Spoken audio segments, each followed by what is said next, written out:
તો એક મહત્વપૂર્ણ સમાચાર મળી રહ્યા છે તેના પર નજર કરેલી આમ આદમી પાર્ટીમાંથી ધારાસભ્ય ઉમેશ મકવાણાને સસ્પેન્ડ કરી દેવામાં આવ્યા છે।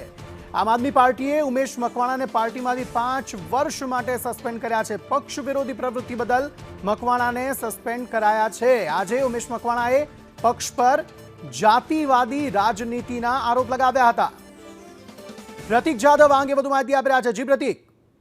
અંકિત, ઉમેશ મકવાણાએ આજે પ્રેસ કોન્ફરન્સ કરીને પક્ષ ઉપર ગંભીર આક્ષેપ લગાવ્યા હતા અને ત્યારબાદ તેમણે કેટલાક જાતિવાદી નિવેદન પણ કર્યા હતા અને આ નિવેદનને લઈને હાલ રાજકારણ ગરમાયેલું છે। ત્યારે આમ આદમી પાર્ટીના પ્રદેશ પ્રમુખ ઈસુદાન ગઢવીએ ઉમેશ મકવાણાને 5 વર્ષ માટે સસ્પેન્ડ કર્યા છે, કારણ કે તેમણે ન માત્ર જાતિવાદી નિવેદન આપ્યા છે પરંતુ તેમના પક્ષ ઉપર એટલે કે આમ આદમી પાર્ટી ઉપર પણ ગંભીર આક્ષેપ કર્યા છે। મહત્વનું છે કે ઉમેશ મકવાણાએ જે આક્ષેપ કર્યા છે તેમણે કહ્યું છે કે પછાત વર્ગો માટે અવાજ ઉઠાવવામાં નથી આવતો। આ સાથે જ તેમણે પાટીદાર આગેવાનો ઉપર કેટલાક સવાલો ઉઠાવ્યા હતા। આ નિવેદનને લઈને હાલ રાજકારણ ગરમાયેલું છે। ત્યારે આમ આદમી પાર્ટીએ પોતાના પક્ષના બચાવ માટે હાલ ઉમેશ મકવાણાને 5 વર્ષ માટે સસ્પેન્ડ કર્યા છે। જી આભાર સમગ્ર માહિતી આપવા માટે। તો પક્ષમાં જાતિવાદી રાજનીતિના આરોપ લગાવવામાં આવ્યા છે ઉમેશ મકવાણા દ્વારા। તેવામાં હવે આમ આદમી પાર્ટીમાંથી ધારાસભ્ય ઉમેશ મકવાણાને સસ્પેન્ડ કરી દેવાયા છે। ઉમેશ મકવાણાએ સીધા આક્ષેપ પાર્ટી પર કર્યા હતા। જે 2 વિધાનસભા બેઠકની પેટા ચૂંટણી યોજાઈ કડી અને વિસાવદર, તેમાં સીધી રીતે તેમણે આક્ષેપ એ લગાવ્યો કે કડીમાં જે બેઠકના ઉમેદવાર હતા તેમની પાસે પાર્ટીના કોઈ નેતાઓ ગયા નહીં, ત્યાં પ્રચાર માટે ઓછો સમય આપવામાં આવ્યો। બીજી તરફ વિસાવદરમાં જે ગોપાલ ઇટાલિયા ચૂંટણી લડી રહ્યા હતા તેમના માટે આખી ફોજ પાર્ટીમાંથી ઉતારી દેવામાં આવી, એ સીધો આક્ષેપ લગાવવામાં આવ્યો અને ત્યારબાદ તેમણે મુખ્ય દંડક પદેથી રાજીનામું આપી દીધું અને ત્યારબાદ હવે આમ આદમી પાર્ટીએ પણ કાર્યવાહી કરીને તેમને સસ્પેન્ડ જે છે એ ઉમેશ મકવાણાને નથી કરવામાં આવ્યા। એ ગુજરાતના બક્ષીપંથ સમાજના તમામ કોળી સમાજમાંથી આજે આમ આદમી પાર્ટીએ જે મત લેવાની જે ખોટી રાજનીતિ ભારતીય જનતા પાર્ટી તરફથી જેવી હતી એવી જો નીતિ હોય તો ઉમેશ મકવાણા ચોક્કસપણે આનો આગામી સમયમાં જવાબ આપશે અને જો સસ્પેન્ડ કરવામાં આવ્યા છે તો ઉમેશ મકવાણા કોઈ પદની લાલચ નથી, કારણ કે ઉમેશ મકવાણા બધી સત્તાધારી પાર્ટીમાં 2020માં દરેક ઉચ્ચ હોદ્દા છોડીને આમ આદમી પાર્ટી જોઈન્ટ કરી હતી। એટલે જે ઈસુદાનભાઈએ જો પાર્ટીમાંથી મને સસ્પેન્ડ કરવાની વાત કરતા હોય તો ચોક્કસપણે મેં તમને કીધું એમ કે એની ગુજરાતની જનતા, મારો કોળી સમાજ અને મારો ઓબીસી સમાજ એનો જવાબ આપશે। રાજીનામું કરી દીધા છે એવું અમને સોશિયલ મીડિયા પર પોસ્ટ કરી છે। હવે આપ વિધાનસભા ગૃહમાં આમ આદમી પાર્ટીનો સભ્ય તરીકે નહીં હો, કારણ કે તમને સસ્પેન્ડ કર્યા છે, તો તમારું સ્ટેન્ડ શું હશે? કોઈને બહારથી સમર્થન આપશો કે કોઈ પક્ષમાં ભેગા બેસી જશો? નહીં, હું નથી ભારતીય જનતા પાર્ટીને સમર્થન આપવાનો, નથી કોંગ્રેસને સમર્થન આપવાનો। મારા બોટાદના વિસ્તારના મારા ઓબીસી સમાજના જે કાંઈ પ્રશ્નો હોય છે તે વિધાનસભામાં ઉઠાવતો રહીશ।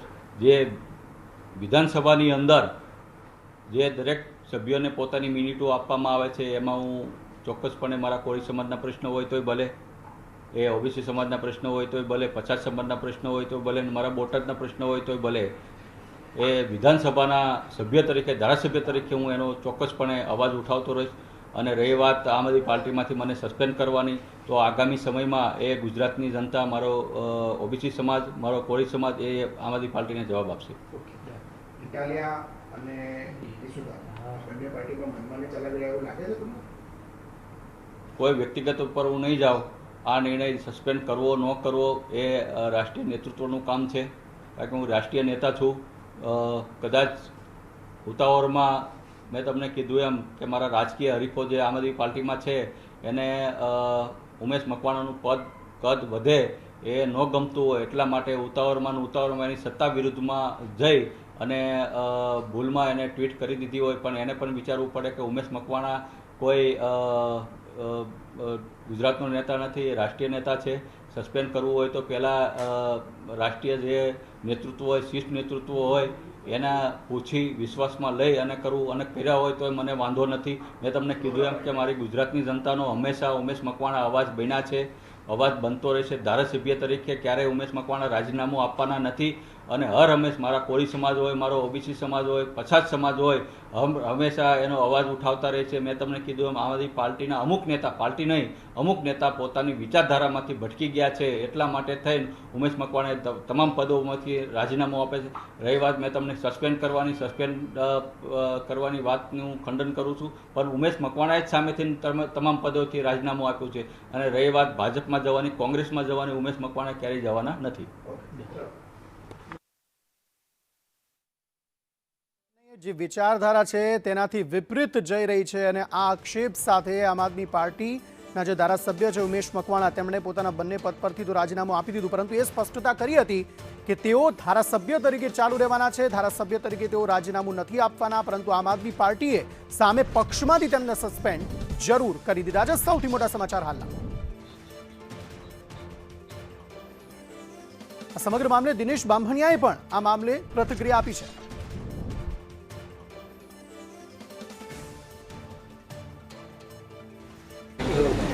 તમારે લઈ જઈ સાથે પછી કરો ને કામ.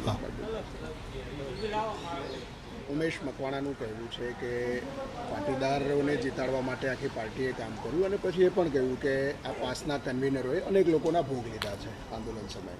હવે ઉમેશભાઈ રાજીનામું આપતી વખતે શું વાત કરી રહ્યા છે એ એમનો વિષય છે. પાટીદાર આંદોલનના કન્વીનરો અત્યારે ભોગ લેવાના બદલે ઘણી બધી રાજકીય પાર્ટીનું પ્રતિનિધિત્વ પણ કરી રહ્યા છે અને સમાજને એક સારું પ્રતિનિધિત્વ પૂરું પાડી રહ્યા છે. ઉમેશભાઈ જાતિવાદની વાત કરીને સમાજના એક લોકોને ટાર્ગેટ કરી રહ્યા છે, ત્યારે ઉમેશભાઈને આગામી દિવસોમાં રાજકીય રીતે એનું અસ્તિત્વ જળવાઈ રહે અને એના માટે હું પ્રાર્થના કરીશ.